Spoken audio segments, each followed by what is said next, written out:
Hey, this is James here from Guitarist.com, and today I want to show you an easy way to play the B minor chord. And I don't just want to show you how to play the chord, I want to show you how you can use it in songs as part of a chord progression right away. Because it's one thing to memorize it, and it's a totally different thing to put it into your muscle memory and be able to just use it whenever you know that chord is coming. You know, if you're just reading a chord and lyrics sheet, or if you just have a chord progression in mind that has B minor in it, you know, to be able to just crank it out. And I'm going to assume that you're already comfortable with a handful of the basic shapes, but if you'd like a little bit of extra help with those, or just some general help developing a solid foundation, I have a free ebook that's completely free for all my subscribers. It goes over all the fundamentals of chords, strumming, putting it all together. There's a link in the corner and down below in the description. I also have a worksheet for this lesson available exclusively to members of my Patreon page, and it's a step-by-step guide that'll help you practice and master this chord shape. There's more info on that down below as well. With that said, let's just jump right in. We'll start with the shape itself. So to play it, I want to start by putting my middle finger on the second fret of the A string. That's the second thickest string. Then we're going to skip a string, put our ring finger on the second fret of the G string, skip a string, pinky on the second fret of the thinnest string. And if you're familiar with the B7 chord, this is pretty close. You know, the B7 chord just has one more finger, but here we're only using these three. And the real trick here is to mute the thickest string. I do that by putting my middle finger a little bit higher than usual so that it's resting just underneath the thickest string, and that mutes it. And when you do that, you can just strum away.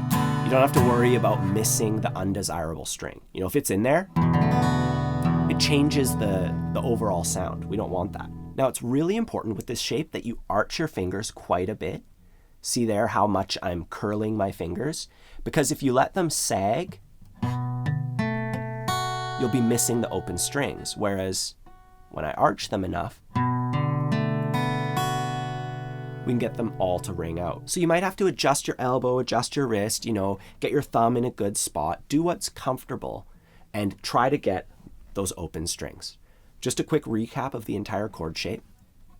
Muted, 2, open, 2, open, 2. The next step, once you're comfortable with that shape, you don't have to be comfortable with it yet, we're just going to go through the steps, would be to strum it a little bit, just doing some down ups, you know, nothing too fancy. Just going down, up, you know, nice and smooth. Go soft. You can, you know, give it a little bit more volume. And, you know, once you're a little bit familiar with it, the next step is to integrate it into a chord progression. And here's the chord progression that I've chosen for our practice session here. And it's made up of a few basic shapes, plus the easy B minor shape. This is actually a really common chord progression. And if you're not 100% confident with those basic shapes, by the way, please check out my free ebook. There's a link down below. Anyways, looking at our progression, I want you to take note of what chord comes before B minor and what chord comes after it, because those are the switches that we have to be able to make. You know, we want to build those switches into our muscle memory. In this progression, B minor is between G and A. So we need to practice G to B minor and then B minor to A. So we'll start on G, and then to go to B minor, I like to lift up all my fingers but my pinky. I move to the side, and then I place down those other fingers. And after a while, you know, I'm just lifting my fingers to demonstrate, but you could do it a bit more like that. You know, that's a nice smooth transition. I just move my ring finger up, my middle finger down, and then I slide it over into that easy B minor shape. G, B minor. And we just work through it a whole bunch of times silently to build that into our muscle memory. And then we can test it out.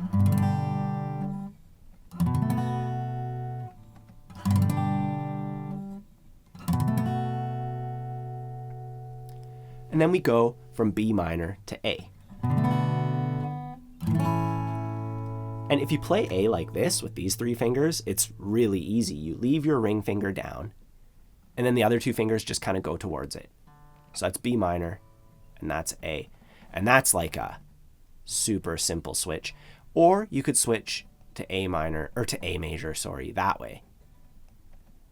And it's still, not too much motion, not too much movement. And then we test it out. Or. And then once we've become familiar with those switches, we can try our entire chord progression. We're just going to do downstrokes only, keep it super duper simple, 4 downstrokes per chord shape. 1, 2, 3, 4.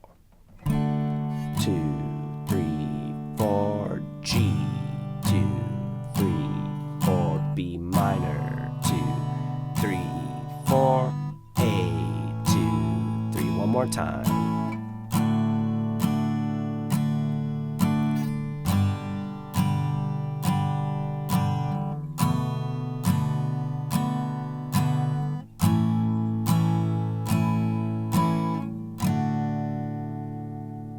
And chances are you're here because you saw a song that has B minor in it and you needed an easy way to play it without a bar chord. So we would just do the same thing with the chord progression in that song. So if you were learning Wicked Game by Chris Isaak, that has a B minor chord, A, E, E, and then at the end of the progression you go back into B minor. So the B minor is between the E and A chords, essentially.